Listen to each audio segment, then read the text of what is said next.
Rev up your engines!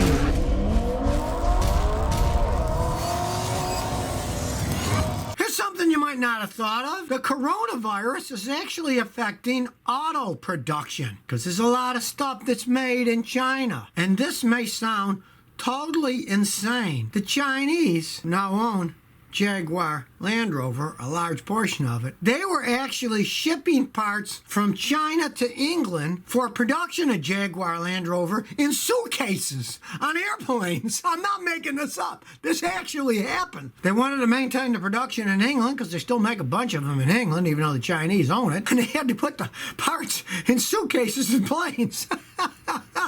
Who else getting stranger by the moment? Now, Hyundai and Renault had to suspend productions in Korea because of the lack of these Chinese parts. And in Serbia, Fiat had to stop making the 500L. They were shortage of parts there, too, from China. Not that I'd care about whether they make those stupid Fiat 500s and junky cars anyways, but if they had to shut the production down because it's all intertwined now, and a lot of these parts come from China, even though they're not making the cars. These were being made in Serbia, but they were Chinese parts that they were using. They didn't have them all. Even Honda, Mazda, Mitsubishi, and Toyota halted operations that they had in China in some of their places.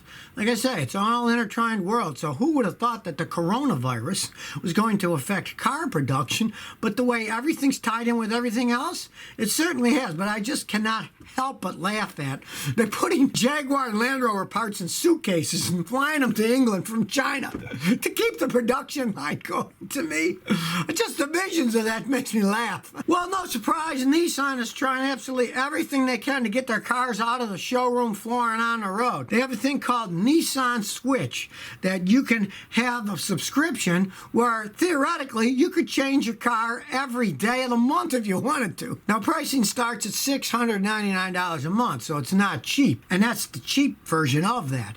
If you want to, they say they're going to allow you to get the Nissan GTR, you know, their fancy one, but I'm sure the price of that is going to be astronomical. $699 a month is an awful lot of money over a course of a few years that you're just peeing away because you're just leasing them. You don't own anything, but they're so hard up. They got a subscription service that theoretically you could swap your car out every day and try them all out. Of course, then we have so many models, so you'd be repeating yourself after a while. As an example, their more premium one is $899 a month. That certainly isn't cheap. You know, you get a house payment for that. And that includes the 370, the Leaf, if you want to try out an electric car, you know. I mean, you might sign it for a short period of time just so you can try things out, see if you like an electric car. Why not? You know, try that out. I'll give them that. At least people can try stuff out over a period of time to see if they like it or not. And if you want the GTR, that bumps it up to like $1,000 a month, and because you're paying an extra $100 a day for the GTR, they're saying you can only get the GTR for 7 consecutive days, and that's it. Then it goes to somebody else. They're using that as a come-on to get people to sign up, obviously. You know, I mean, Volvo was the first one to really get big with this because they were having a real sales lag, so they decided to do this. You can lease different ones over a period of time. Nissan is just taking it to an extreme. Hilariously enough, they're trying this thing out here in Houston. The only kicker is they say you have to live within a 20-mile radius of South Main, where this particular Nissan dealership is. They're trying this stuff out to see if it works to iron the bugs out or whatever. Personally, I can see this isn't going to fly all that well because it's awful expensive, and I can imagine the headache of doing the paperwork. Yeah, they're trying it out here in Houston, you know. I'm not going to sign up for it. It's too much money for me, and I'm sure they're not going to give Scotty a free subscription after the stuff I've said about how horrible Nissan quality is. But I mean, hey, at least you don't have to worry about the quality. If you got a crapper, you can just trade it in the next day on another one.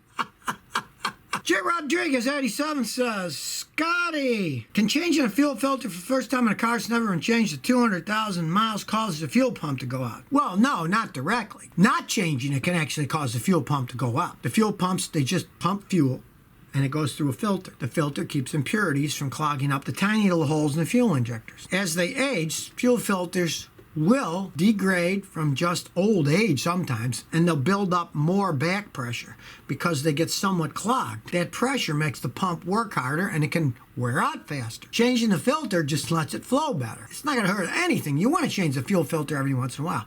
But let's put it this way. You said 200,000 miles. Most cars today have the fuel filter inside the gas tank with the pump. You got to do through a lot of hassle. A lot of cars drop the tank, or you got to take the back seat out, disconnect all the housings, pull it out. It's a smelly, dirty mess. With 200,000 miles, you're going to change the fuel filter. My advice is change the fuel filter and the pump if you got to take it all apart to get in there. 200,000 miles, the pump's old. You might as well change them both at the same time. But just changing a filter never hurts. Now, if you're doing an automatic transmission, yeah, some of them, you change the filter and fluid at 200,000 miles, they might start to slip. But with that, no. Oh, Fair says, Scotty, what car do you advise I buy? I'm thinking about an Impala 2016, 100,000 kilometers, or a Toyota Camry Hybrid 2016 with 80,000 kilometers. Thanks. And how are their reliability? Or one, I wouldn't buy the Impala. GM qualities. Now, I'm not a used hybrid fan. But you're talking about a Camry Hybrid, which have not had any particular problems, with 80,000 kilometers on them. So that's like, what, I don't know, 45,000 miles or something? That's nothing. Those things don't get problems till they get 150, 200,000 miles on them. So if you want to buy a hybrid, go ahead and buy it. Me, I'd buy a non-hybrid Camry, hands down, at that age, with that mileage. But even being a hybrid, with that low mileage, it'll probably last for quite some time before the electronic parts start to break down. Just realize that when they do, they are very expensive to repair. Magic Kid 26 says, Scotty, I got an '06 Ford Explorer that dies randomly while I drive. The mileage is 190,595 miles. What can I do? Random dying. I mean, of course, tune it up first. Spark plugs, air filter, fuel filter. If you haven't done that in a while, do that. It could easily be something like that. I've seen those things where just a clogged air filter did it. If it's not that, and you don't have any codes, of course, get it scanned, check engine lights on, because if there's a code, you got to fix that first. If there aren't any codes, you can watch my video, make your car run better with a little spray cleaner. And what that does is it cleans the throttle and the mass airflow sensor. And if they're dirty, it can often do that and fix it entirely. Now, if none of those fixes work, then what you want to do is have a mechanic like myself pressure test your fuel pump. A weak fuel pump will do that. And unfortunately, the computer doesn't know what the fuel pressure is, so it can't trip a code if the pump's going bad. So that you want to have tested with a pressure gauge to see if it's weak. And if it's weak, replace it, because it's got a lot of miles on it. It could be wearing out. Britton Burnett says, Scotty, I got a 2011 Infiniti QX56. That's a problem. When the car stops, the heat goes cold. When it starts moving, it's warm. Any fixes? Let's pray it's simple. Let's pray you're just low on coolant. Because if you're low on coolant, that's exactly what happens. There isn't enough coolant, so the heater core only has a little bit of water and most of it's air. And then when you step on the gas, it pumps it through. So pray it's that. Now, if it's not that, you want to pray that it isn't a clogged heater core. As they age, the heater cores will clog up if the coolant gets dirty, and it'll do exactly that, because then when you get going and the engine spins faster and the pump puts out more pressure, it can push it through the clogged heater core and put out heat. If that is the case, try the best fix first, because changing the heater core is a fortune tearing that dash apart. You can spend $1,000 doing it. Is go under the hood and you'll see there's two heater hoses going into the firewall. You want to take those off, get a garden hose, flush it one way, then back flush it the other way, and do that like 10, 15 times.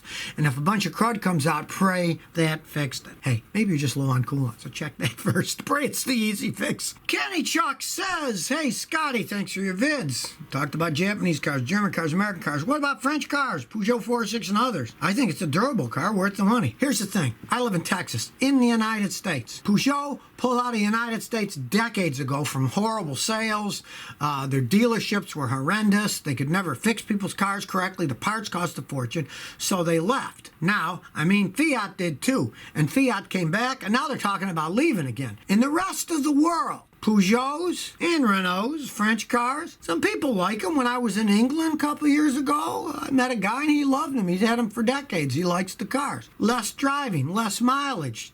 They can get car parts. Mechanics know how to work on them. But even then, if you look at what's been happening, Renault sales are going, Peugeot sales are going in 2019. So it's not like they're having great years. Now, I know for a while, but in England especially, they're big on diesel cars, so they made a lot of them and they sold a lot of them. But here in the United States, diesel cars are not popular at all. And even when I was in England, everybody was telling me they're trying to get people to get rid of diesels because they pollute too much. So I'm not such a fan, but I can't say that I have any experience with the French cars other than decades ago when people had them and I worked on them. And some of them were okay, but it was such a pain in the butt getting parts for them and getting knowledge of how to fix them that hardly any of my customers had them. And like I say, they haven't sold them here for decades, so I doubt if they're going to come into the United States straightforward because, look, Fiat came back when they bought Chrysler, and now they're talking about leaving the United States again because of bad sales.